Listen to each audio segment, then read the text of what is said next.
Estimados estudiantes del curso de Administración, reciban un cordial saludo. Muchas gracias por llegar hasta acá, en la semana número 14.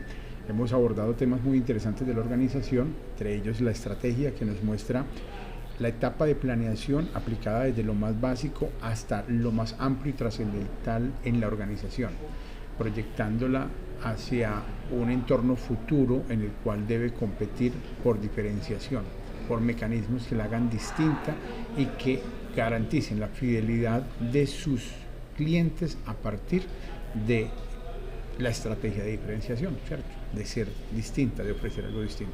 Hemos hablado también sobre la cultura y la estructura organizacional y en este caso pues vamos a entrar un poco a trabajar sobre los temas de estructura. Entonces, en esa medida tenemos algunos autores claves en este proceso, pero inicialmente quiero que lo vean de la siguiente manera. Cuando hablamos de estructura organizacional, por lo general aparecen los organigramas y efectivamente ha sido el esquema tradicional que representa la autoridad en la organización. La línea directa, la línea sostenida, indica que hay una jerarquía, una autoridad entre la persona que está o el cargo que está ubicado en la parte superior y los cargos que hacen parte del nivel siguiente. Igualmente estos cargos tienen una autoridad y una jerarquía sobre estos otros cargos y ya ha ido apareciendo el esquema de estructura organizacional a partir del organigrama. En algunas ocasiones pues se ramifica a través de muchas divisiones y se aclara las autoridades. Se dice que la línea punteada indica en algunos casos el staff. En este caso, por ejemplo, de este organigrama hay una línea punteada que no es vertical sino es horizontal y esa línea indica que allí hay unos comités o unas personas que contribuyen a la jerarquía organizacional, pero más desde un carácter asesor que desde un carácter de autoridad, ¿cierto? Esa autoridad en conocimiento, una autoridad en un área específica, pero no es una autoridad de mando, no es una jerarquía de mando, mientras en cambio que la línea sostenida sí indica eso.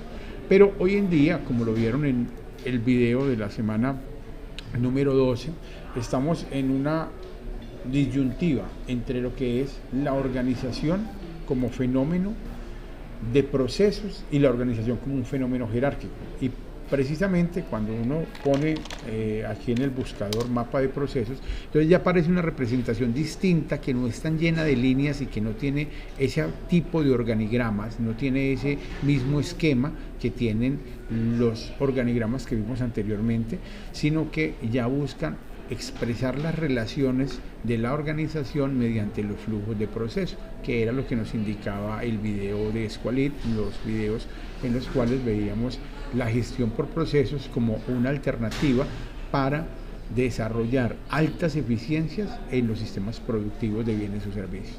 Aquí ya encontramos también dentro de los mapas de procesos algunos procesos circulares particulares, algunas representaciones circulares como las que aparecen en la norma ISO 9000, versión 2005-2015, que tienen representaciones más circulares de lo que es el flujo de procesos en la organización.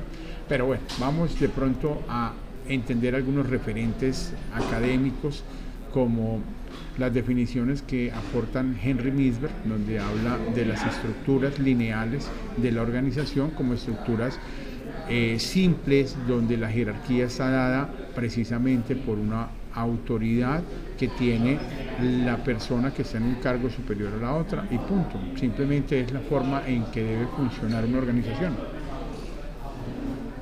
La estructura matricial de la que habla Scallan ya lo que busca es entender esa organización no como una simple linealidad donde hay una jerarquía directa, sino donde ya empiezan a darse dos formas de autoridad.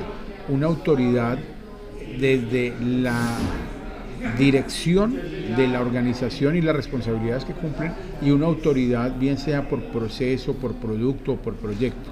Cuando aquí visualizamos algunas estructuras matriciales, nos damos cuenta que el mapa de procesos es una forma de representación. pero cuando vemos las estructuras matriciales vemos el organigrama tradicional, pero con unas acomodaciones, con unas sugerencias de articulación por proyecto o por producto o por zona, que hace que haya una autoridad, que aquí hay otra persona que ejerce una autoridad similar a la que ejerce esta persona. En Renault, Brasil, hay un organigrama tridimensional en el cual no solamente son jerarquía vertical, jerarquía horizontal, sino que hay una jerarquía transversal que llaman, donde hay diferentes formas de mando sobre una persona. O sea, cada ingeniero, cada director de proyecto tendrá dentro de la organización 3 responsables de autoridad sobre él. Entonces es otra forma de representación de la organización. Adicionalmente, entonces, hablan de la estructura por departamentalización, que no es más que la estructura de organigrama dividida por departamentos, tal como está por acá, o por funciones, función de ingeniería, ¿da?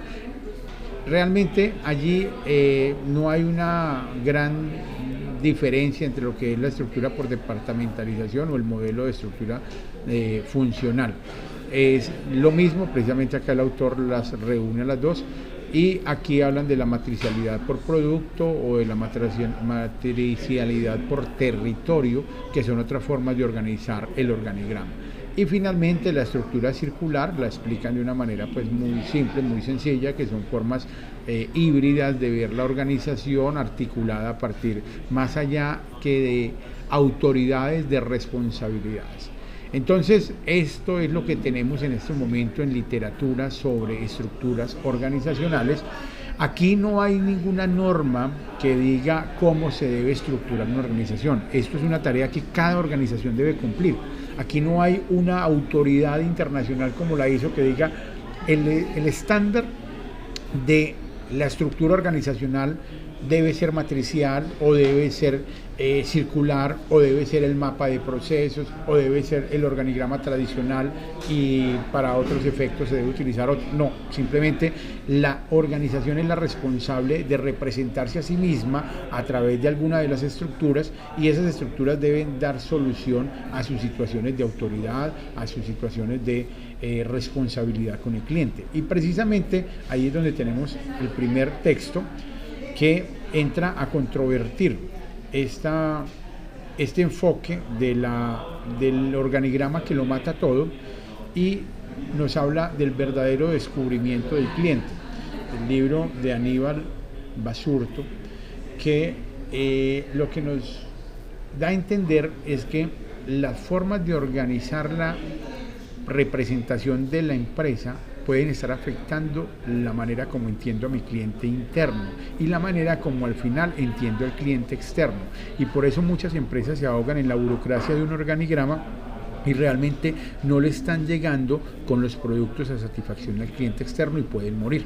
Entonces este texto es muy importante. La idea entonces es que den una revisión a este texto base, que es el de la Universidad de Pamplona. Aquí tomamos un texto que es abierto al público, que resume muy bien estos modelos básicos, pero aquí tenemos ya con el profesor Aníbal una crítica al modelo tradicional de estructura de organigrama.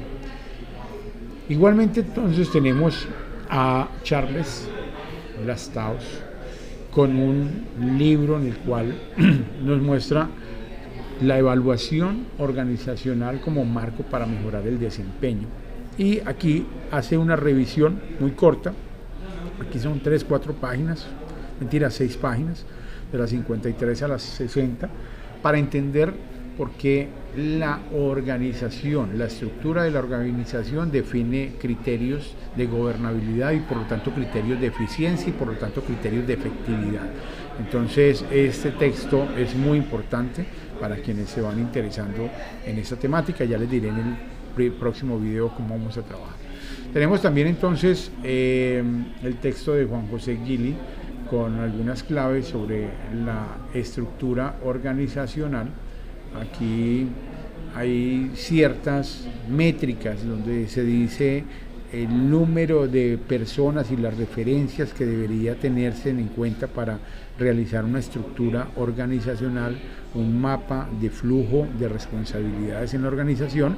Este libro es muy desde el modelo tradicional, aunque aquí pues se hace una serie de definiciones, pero plantea todo el modelo tradicional de la que era la construcción de organigramas de 1970, 1980, que fue la época en la que eso tuvo bastante furor. Hoy en día ya no es un tema prioritario, la estructura se define a partir de un acuerdo general de la alta gerencia, de la junta directiva, y a partir de ese fluyen las responsabilidades en la organización. Este libro es muy estructurado porque ya va a los temas propios de la gerencia del talento humano, donde las fichas y descripción de los puestos de trabajo son vitales para determinar la estructura y para hacer que sea consistente y coherente la estructura organizacional.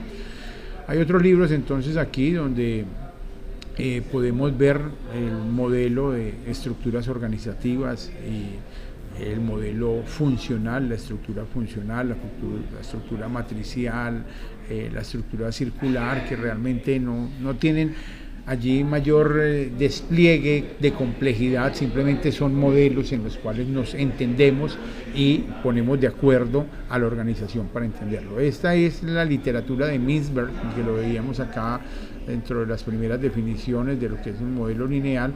Lo que dice es que hay un ápice estratégico donde está la junta directiva, la alta gerencia ejecutiva y los asesores.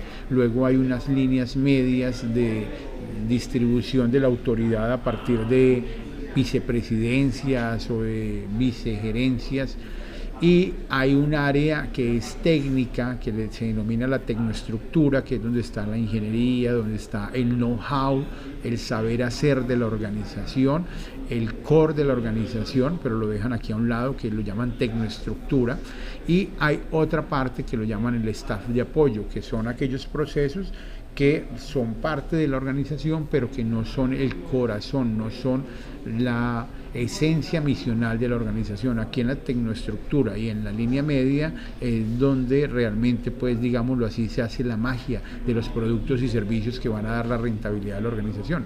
Y hay un núcleo de operaciones que a eso lo denominan pues como el rango básico de operaciones de una organización, donde están pues las personas que no tienen ninguna autoridad ni en la tecnoestructura, ni en la línea media, ni en el staff. Son personas que cumplen funciones dentro de la organización de cualquier área, pero son el núcleo de operaciones, ellos reciben órdenes, no tienen ninguna autoridad. Este pues es un modelo ya muy digámoslo así, criticado. Hoy en día el mapa de procesos, esto es de la década de los 80, esta literatura de Mintzberg, 1988 es cuando publica esto, pero ya hoy en día es rebatido con las formas en las cuales los modelos de sistema de gestión de calidad, los modelos de sistema de gestión integrado nos permiten ver la organización. Entonces, bueno, esto es lo que podemos disertar sobre la estructura, y ya les diré cuál es el reto de esta semana en el próximo video. Felicidades, bienvenidos, bienvenidas a esta semana de trabajo académico.